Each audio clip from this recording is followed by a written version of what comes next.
E aí, pessoal, tudo certo? Olha, a norma regulamentadora 8, aquela sobre edificações, parece super simples, né? Mas acredite, ela é uma das que mais derruba gente boa em concurso. Então, bora desvendar juntos os pontos-chave e aquelas armadilhas que as bancas simplesmente adoram. A ideia aqui é ter um guia estratégico para garantir aqueles pontos que fazem toda a diferença na prova.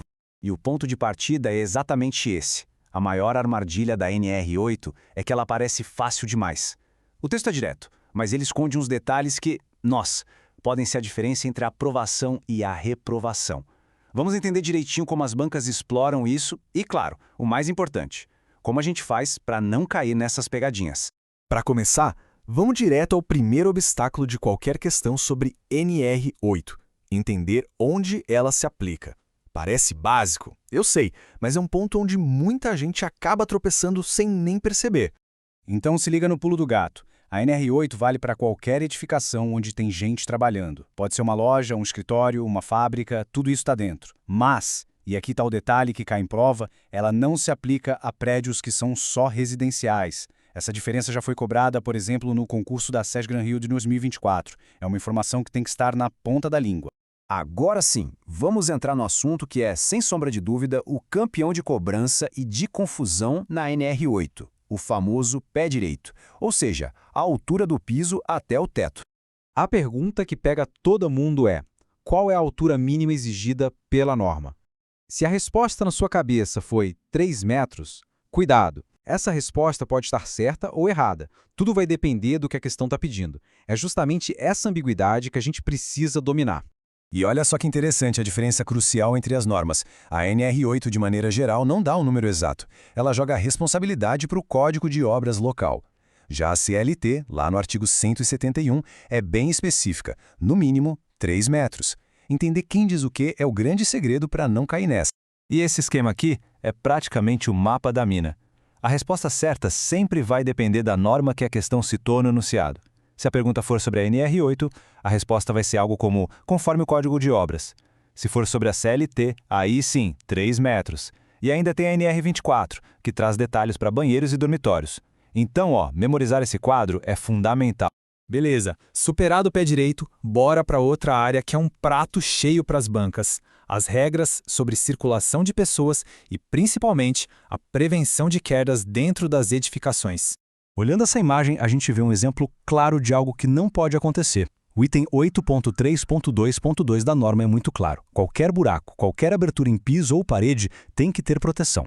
Isso é para evitar a queda de pessoas ou até de objetos. É uma regra absoluta, não tem exceção e por isso mesmo é muito cobrado.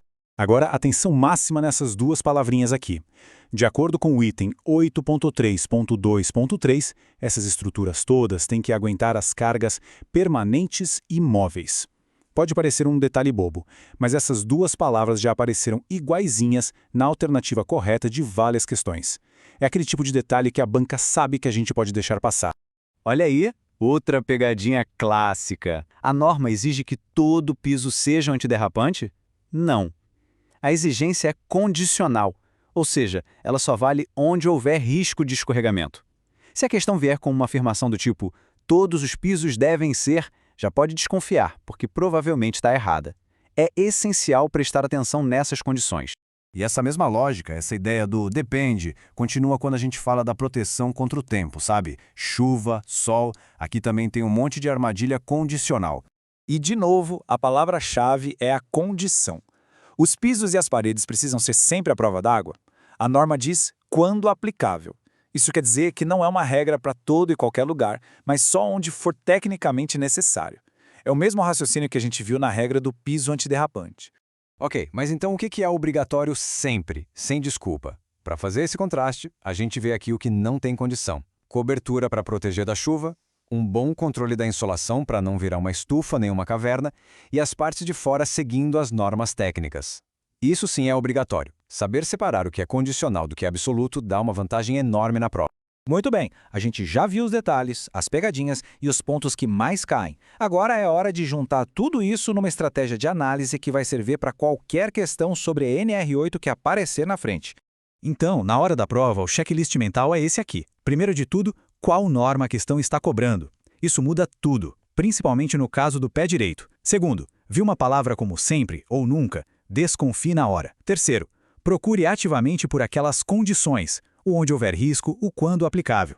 E por último, pense sempre no objetivo maior da NR8, que é garantir a segurança e o conforto no ambiente de trabalho. Essa mentalidade ajuda a interpretar a questão do jeito certo. Com essa estratégia, a NR8 fica bem mais previsível, né? E aí fica a pergunta: qual outra norma regulamentadora tem aqueles segredinhos que a gente poderia desvendar por aqui? As sugestões são sempre bem-vindas. Agora é foco total nos estudos e até a próxima.